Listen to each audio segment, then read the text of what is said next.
There we go. We're live. Good morning, all. Morning, everyone. We just confirm that everyone can hear us okay?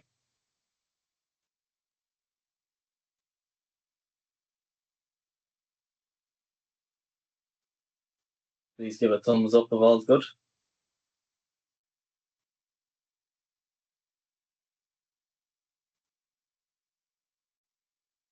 If you can hear us, just if you don't want to just put a thumbs up, drop a message in there so we know that everybody can hear us okay.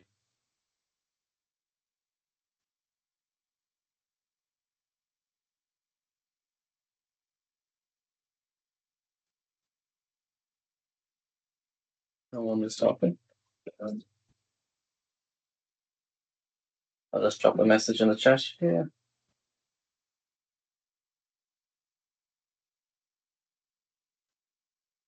Okay. Thanks a million, Crystal. Perfect. Okay. Welcome to the webinar this morning. So this is a brief description and an overview of our fixed camera solution from Butler Technologies and FLIR. We're a master distributor with FLIR for the last 25 years. In the last couple of years, we've come up with this fixed camera solution, and we're going to go through a few examples for yourself to have a look at today. So a quick introduction to everybody who we have today from our team is myself, John Free, we have Charlotte Burke, Mark Walsh from Butler Technologies, and in the call you'll see Naseem Gahur and Crystal Temmerman, who are product managers, product specialists in the FLIR range of systems. So today we're going to look at some particular projects that we have completed and on the go at presently. So we're going to go roughly through the power substation monitoring challenges that we face at the moment. We'll do a very quick view of the FLIR smart sensor camera. We'll bring up some use case examples and then the integration of the cameras into your systems and show some key benefits, KPIs for yourselves. And then a brief look at what the things to come in the future from Butler Technology and FLIR, and we'll just conclude the unit. At the end of this presentation, we're happy to take questions. We can go into more detail. So we're making an assumption here that nobody knows anything about tomography, so we're just going to make it very, very simple. We all have different skill sets, so we can all answer multiple questions as they come on. So today, what we're looking at is substations. These are the challenges that are facing people within substations at the moment. There's aging assets, it's lack of parts, you've got complex loads, the risk to substations presently, they're much higher than what they used to be because the requirement for power has risen exponentially over the years, especially with the likes of data centers and technology. AI is driving this a lot as well. So there's different types of substations, there's different types of power generation plants that we can work with, and then it's the risk of outages that you don't want.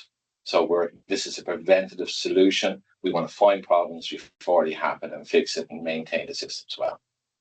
In regard to the smart sensor camera, so a smart sensor camera basically is rather than one camera looking at a picture of something and you trying to determine what it's looking at and trying to pull that information out, a smart sensor camera can generate up to 10 reference points. We're very specific of what we want to look at. Has the ability that we give real-time alerts. It's 24/7 autonomous monitoring and the integration into your existing building management systems. Some of the use cases that we're going to is actually around the transformer, the health of the transformer, around breakers, around joints, even around perimeter security, looking at animals that might even come into a substation or human beings or anybody else. And then over to the integration, there's multiple ways of actually how we can make this system talk to your building management systems, or it can be a standalone system as well. They're very easy to install. They're Ethernet power over Ethernet, so we're not running mains power to feed cameras. They're constantly running 24/7. We can have multiple sites. We can have there's really no limit on the amount of cameras that you want to use. and how you can actually take the information from that and feed that to your facilities team or service teams. So the FLIR camera range, the benefits with these cameras, we were starting out from an A40, which is the entry-level camera that we have, up to as far as an A700F. They all have a particular job to do, and that's all dependent on the type of information that you want to get from your systems and what you want to look at. It'll be determined by the distance, determined by the field of view, and what we really need to do is make sure that we have the right resolution of the camera to get a fairly accurate temperature point. So anything that is actually radiating energy, we can pick that up. It's not necessarily just heat. We can sort of, with thermal imaging, it's the next level up from standard vision, I suppose. And with these cameras, actually, we'll make out a point here that they come with a dual lens, so we can actually have a standard vision camera as well. The idea here is that we're putting in smart sensor cameras that will take out the use where you don't have to be a tomographer. You're getting automated alerts constantly. So this is an example of one of the substation areas that we're working with ESB. These are the disconnects, they're called, is where it comes from the power station, which is heading out onto the grid. So the load here will range between 200,000, 400,000 volts. In this area, you'll see in the center picture, we actually have a hotspot. It's not an overload or anything like that, but we can actually see the load is a lot higher on that end. So this is one camera, which you can see here as an example. This is where we're actually carrying out the survey. This is a A50 camera, and we're looking at 3 reference points with one camera, and any one of those reference points that exceed the temperature that we set, we will get an automated alert back to our systems or back directly to a user. This is a Moneypoint Power Station. So this is another scenario where we were asked to look at early fire detection more than anything else. We're working on multiple different projects in Moneypoint Power Station. Anybody who knows it, it's a power station that has been retrofitted to use oil. And the idea is that this power station is redundancy for the national grid, which will supply up to 25% of the power required at any moment. It can be turned on within hours. There's 3 main turbines which are generating electricity, which is obviously generated through an oil system. Within these areas, we have the burners. On each burner, they run a heavy oil system, which is at a minimum of 50 degrees, and then that is mixed with steam to control the fire, to control the burners.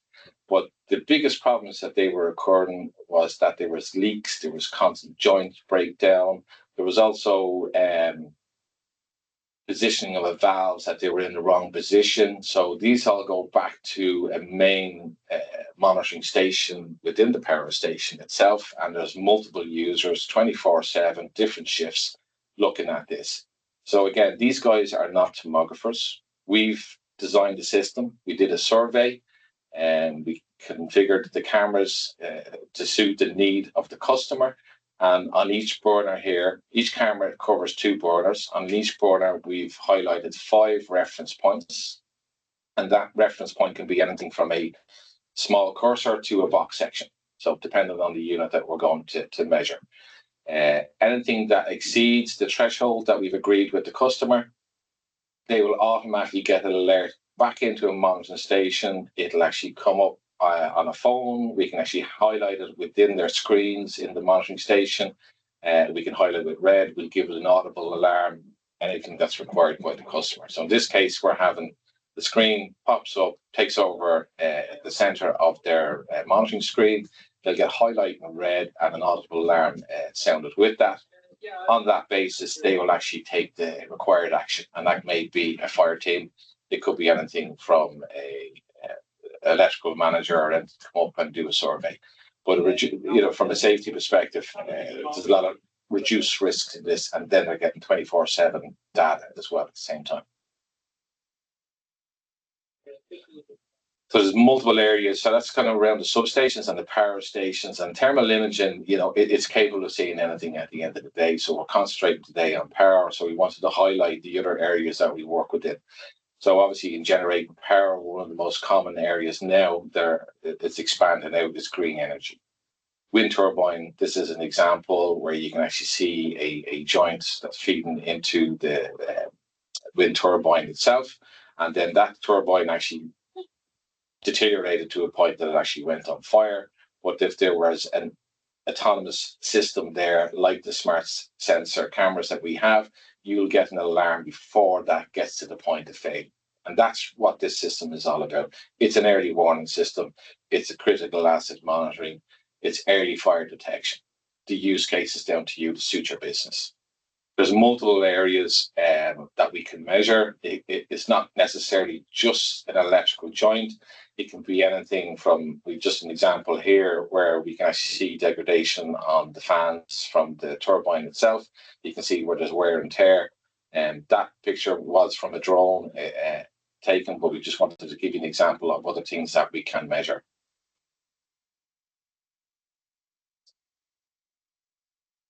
Solar farms, obviously big and on the up. There's multiple ways of actually measuring solar farms. The A70 camera that we have now is like the go-to camera for solar farms and wind farms because we can get accuracy with the system. It's within the solar farms itself, you'll actually look at the panels. There's a lot of different ways of failure, even though it might look very simple.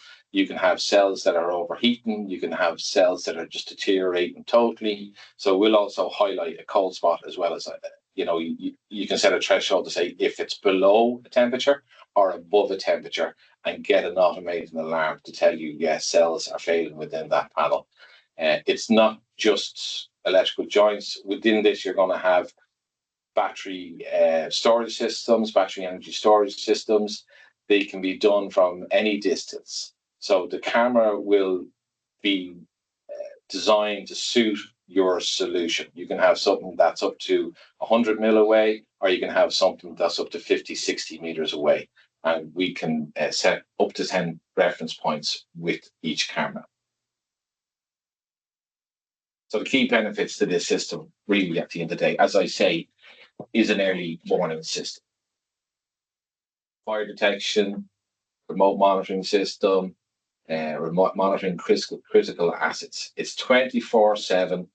It cuts out the use of one specialist who works in tomography. They're getting multiple people, multiple teams, getting real-time alerts, and they can act upon that before you get to a point of failure. You're not fixing faults after it's gone on fire or it's burnt out and suddenly you have no power. There's other ways with this system where we can actually tie in, and you might have current transducers, you could have humidity sensors, and we can tie this into all our system and give you notifications of the whole thing together. That's something that we're working with presently with a few customers, and it's part of our roadmap for the future. From a health and safety perspective, it's a much safer system to use. You're not having people in critical areas. You're not having people with the risk of injury. So having a remote system and having a fixed camera, and the cameras, I have to note, we have ATEX rated cameras, ATEX rated enclosures. We have cameras that will suit dusty areas, wet areas, and we can tie them into other automated systems if need be. The options are there. It's dependent on the use case for the business. So what we're looking at is that we're looking at a support system for your business. It's going to reduce your failures, and it's going to enhance the business that you're doing now because you're going to have constant more uptime than downtime. So in regards of accuracy, people ask about actually accuracy within cameras. So the more pixels that we have on a target, the better accuracy that we can have. So you look at this picture here, we've got 1 pixel on a target area. We would say that is not an accurate temperature. So this is reading the temperature at 26 degrees. If we just go to the next slide, you'll see where we're working on a minimum of 9 pixels. So it's a 3x3 area within a camera. So if we know that's a very accurate temperature. But of course, when we do from an installation or if we're doing surveys, we will calibrate the cameras to suit the environment as well. Another example here is there where we're looking at a substations, a few interconnects, disconnects, where there's capacitors, isolators in this area. So picking a camera, if we look at 320 by 240 pixels, gives us 76,800 pixels in total. But from the distance that we are working from, we're not getting a very accurate temperature. So this is where we might have to move up to the higher definition camera. We want to look at something from a bigger distance. And if you look at the 1024 by 768 camera, we can actually put a minimum of 9 pixels on any point in that picture. So we're giving you a very accurate temperature reference, and you're getting your early warning system, early detection from that. So I'm going to hand you over to Mark now. This is part of our roadmap, and he'll give you a little explain about Overwatch. Hi guys, so this is where I kind of take over where I've been working on development for Butler Technologies on app. As many came across for customers' requirements where they've been looking for push notifications for engineers, particularly people that are away off site. You probably imagine from people on your solar farms or even from like the substation networks. They tend to have people who monitor an area and they might review that area every 2 to 3 months. But with the fixed camera and with the systems we have in place, they can actually receive real-time alerts with the new app. So it's going to be a cloud-based platform, and it's developed to integrate with the likes of the FLIR cameras, the smart health cameras, to receive real-time alerts when failures happen. So if you click on the next slide there, Charlotte, you will see that there's an admin dashboard. So this gives the users access, or the super admin, we could call it, where a manager can assign engineers tasks or roles within that network, and they can be set up on the app system based off the substations that they're monitoring. So certain engineers can be monitoring anywhere from 6 to 8 substations at a time. They can be marked off. They can have the fixed cameras on those substation sites, and if anything was to go and triggered as an issue, the user will be notified. So if you click on the next slide there, Charlotte, you'll see that's where we add the user. So you can put down their name, their email, the role that they cover, and then obviously create their account for accessing it. Next. And then you'll see here then, so this is the admin dashboard for all alarm notifications. So this is a demo. Again, this is a working prototype at the moment, so we've been showcasing what it can do.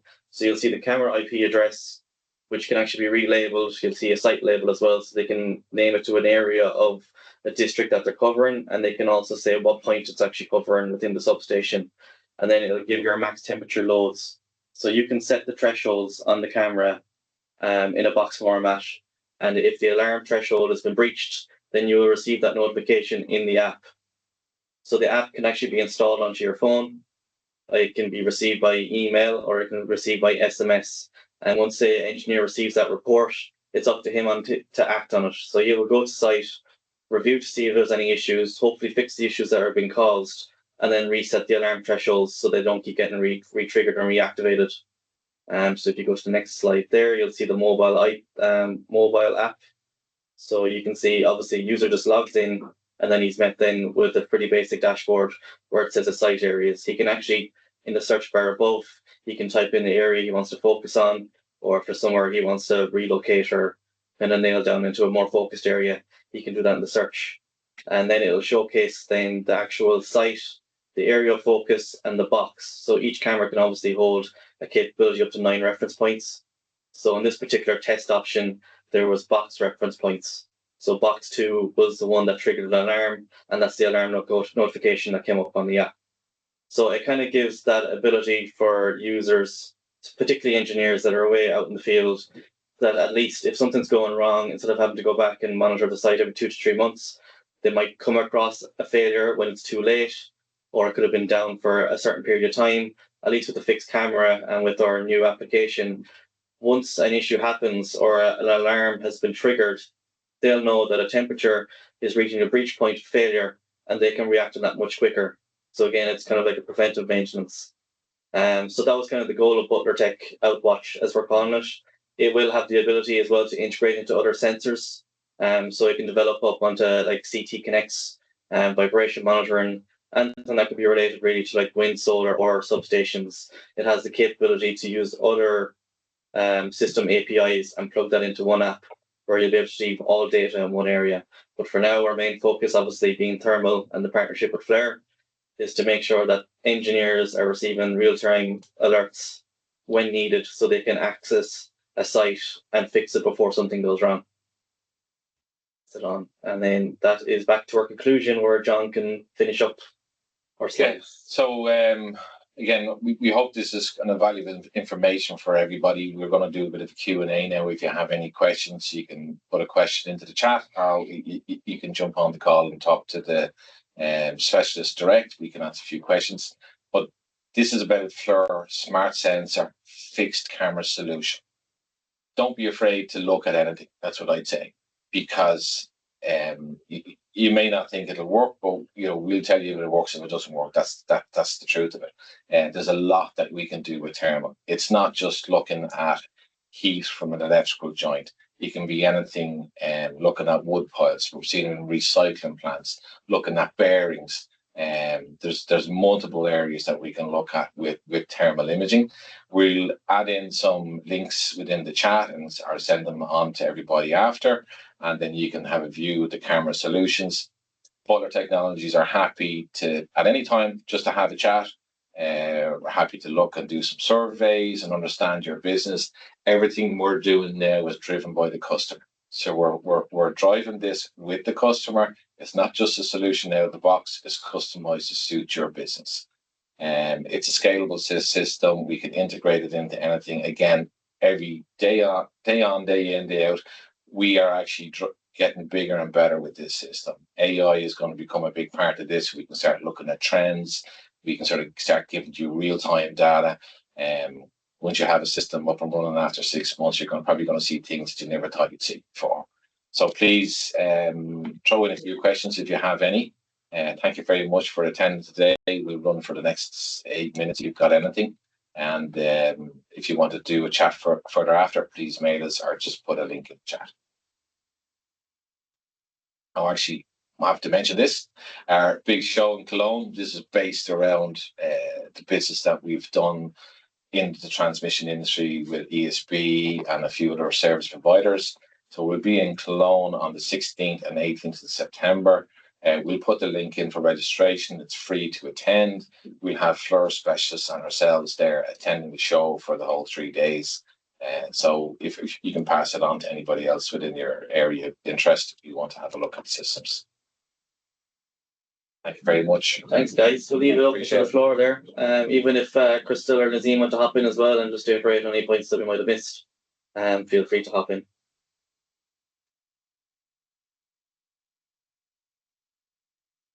Anybody, any questions around this? I've just responded to Nicholas Shorter with regards to the certification with regards to fire systems. At this moment in time, the cameras are not integrated as a fire system. It's seen as an additional solution, but it is in our roadmap at the moment with our team in getting that certification on our cameras.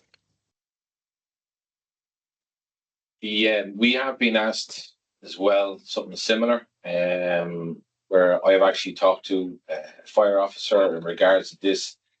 They understand thermal imaging a huge amount because they all have FLIR cameras in the back of their Jeeps and so on, and then for detecting people in fire, so they understand the benefits of it. So yeah, it does work a long way to certification. There's nothing set in stone yet, but that in Ireland that will be determined by the NSAI rules.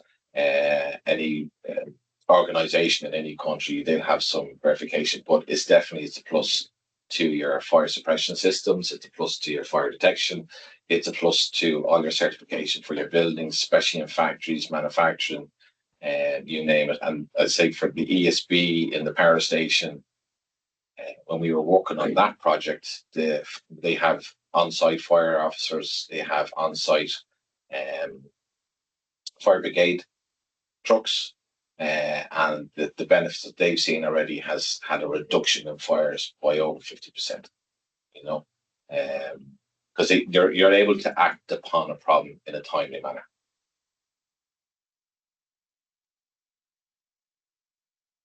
Anybody else got anything? I think maybe also to highlight, Nassim, just mentioning how we could integrate our camera system solutions into fire suppression systems. Yes, I mean, the cameras itself, they have a web interface, and you can configure the web interface in the camera, and you can use the digital output that is in the camera to trigger a relay. With that, you can have a light alarm or a sound alarm on site. Yeah. Absolutely. We also have a customer who uses the fixed camera solution for fire suppression, and it's been actively rolled out, I think, in a few recycling centres at the moment.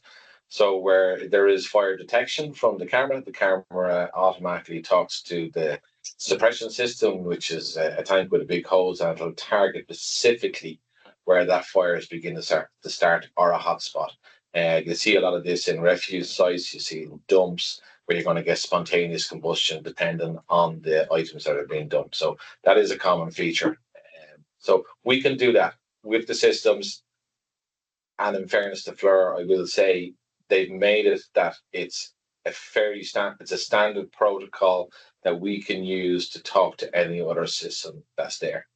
I always have the opinion to say nothing's impossible. You know, we've been asked things and we deliver constantly. And there's a big team behind this. You know, it's, Butler Technologies for around 28 years. We've got multiple different skills levels of people.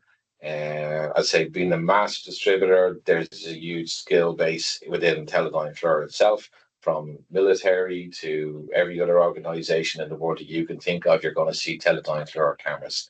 In our opinions, they are the best and leaders in thermal imaging, and I think anybody else who uses that, you'll see that.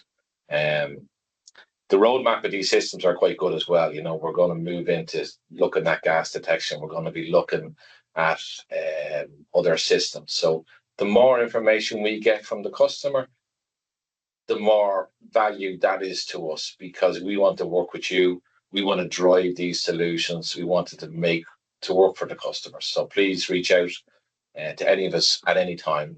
Again, we'll send on some details. You can look at the recording back at the same time. We'll send some links in for you. There's a lot that we can do. So never be afraid to ask. Anybody else? Anything? I think that's it. No? Okay. Well, look, I think we'll wrap at this point. Again, I'll just run through Nassim Gahur and Crystal Temmelman from Teledyne FLIR. They're happy to talk to customers at any point. There's myself, Charlotte, Mark, and again, there's a bigger, wider team on the back of this. Anything you need to look at, FLIR are supporting this with us directly to the customer. You'll always have the right person to talk to at any time. So appreciate you coming on. Please reach out if you've got any questions. Perfect. Thanks everyone for their time. Thank you. Thank you. Thanks a million. Cheers. Bye. Thanks a lot. Bye. Bye-bye. Thank you. Thank you.